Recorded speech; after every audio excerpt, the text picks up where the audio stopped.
again. Like, what if we just chop each other? Let's say you come here and then you attack and we just kill each other.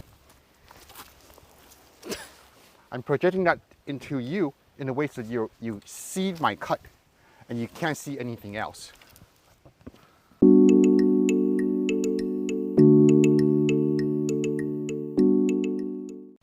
Okay, let's talk about the internal quality we use in sword, okay? So you've noticed that what you want to be is to keep moving, right? To stay smooth. Go ahead and demonstrate that. You attack me. So I'm gonna, when I defend, you're gonna keep flowing with it to get me in so that you're constantly applying new threats to me, rather than one stop, two stop, one. It's not like that. It's continue flowing. So your threat becomes a different threat, and then it's hard for me to constantly, even though I want to chase it, it's new things are coming at me, right? Come again. So that's great. So I'm going to illustrate something. One really tricky thing with sword work is how do we prevent from just both dying? So you attack me, you do your thing, like you're doing before, come again. Like, what if we just chop each other? That's no good, right? So you want to avoid that. So go ahead, you do that. Let's say you come here and then you attack and we just kill each other. So we want to avoid this kind of situation. I'll show you how to do that. So what you want to do is I'm coming like this. Okay, go ahead and defend. So you're defending, right? You're defending, right? You're defending my changes, right? So come again, watch. You did not defend. Come again. Come again. Come again. So, what's different? Why are you unable to defend, or why are you unable to get me? I don't see it coming. You don't see it coming, right? So even if you think when I cut you, you'll cut me, right? Go ahead, go ahead. We're just trying to kill each other at the same time, right? Even though you have that intention, it will fail because you don't see it coming, because your attention is absorbed into something. So you see, what you see is you see this this cut coming. You see this cut coming and you want to do something about it, right? You see this cut, and I'm doing with my internal work, I'm using my spirit of battle, my spirit desire to fight and cut. I'm projecting that into you in a way so that you see my cut and you can't see anything else. Even when the cut is coming and I've changed, it's hard for you to see and respond to that. I'm coming from this side, so you see this coming, right? And then see, like that. So you will keep seeing this because my spirit is in this cut. So, but when it changes, you do not see or respond well to that. Okay, so our goal is to have this spirit of sword usage and to flow with the movements in different ways, like you were doing before very, very well. And that's how you prevent from us just cutting each other at the same time or stabbing each other at the same time. Now, sometimes you'll still end up getting tangled, even though we want to stay moving, right? So come again. So let's say somehow we end up getting tangled like this. What do we do when we get tangled? You have two choices. One is, now that we're in our spirit has gotten entangled, we want to disentangle. So you could do one of two things. One is you could just separate. When you separate, you want to use your agility. Go ahead, get away.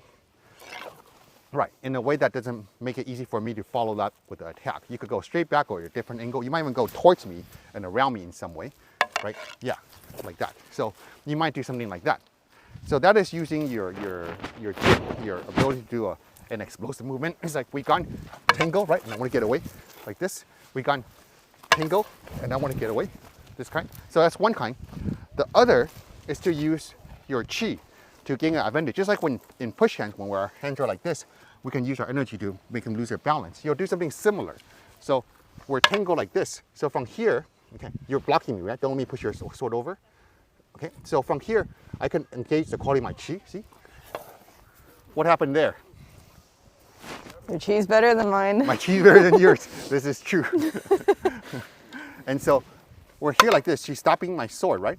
And so go ahead and use two hands. Put your two hands on. Yeah. I don't want to end up hitting your head, so hold it right here. So you're here like this. You got two hands like this. I relax and come down on your chi. See, like this. And it's gone. What does it feel like when that happens? Like I lose all power. Like you lose all power. I'll use a simpler example. So we clash. Okay, we're like in a dramatic movie scene. We're in this situation like this, right? You can touch them with your hand, and from this hand, this is easy to understand. From here, I apply my Tai Chi. See, and she floats and she loses her balance like that. Oh, I just hit my head, so that's not Oh, so good. sorry. But, no, I'm fine. I'm just saying that's a flaw in my technique. But or I touch her like this and I sink her. She's lost her balance. And then, yeah. What did that feel like when that happened? It's like whatever strength I thought I had dissipated. Yeah, so that's when using the Tai Chi's Huajin, Tai Chi's neutralization, to make your strength disappear. So if we get close enough, when we contact, see, we can do that kind of thing. And then she won't be able to use her balance and body. If she even she wants to cut me, yeah, so even she wants to cut me, it's easy to leave that off balance. She wants to cut me, right? We'll just leave that off balance, and then she'll run right through my blade. Come back over here. And you can apply that eventually just through your blade. So go ahead and do this block like you did before. So she's got this right here, right? So from here, I apply the force, see? Her power breaks. Like that. So you can apply it directly to the blade as you get familiar with it. So your backup to the spirit's desire to cut and how that affects them is to either defend, either disentangle with your explosiveness of your muscles and joints, or use your Tai Chi to make them lose their balance. That make sense? Any questions or any feedback? No, it makes sense. I think it's just a matter of who can do it better. Who can do it better? Yeah, you can do it too. So watch, we clash. We're here like this. Put your hand on mine, right? And then float me or sink me. Yeah, like that. See? Yes.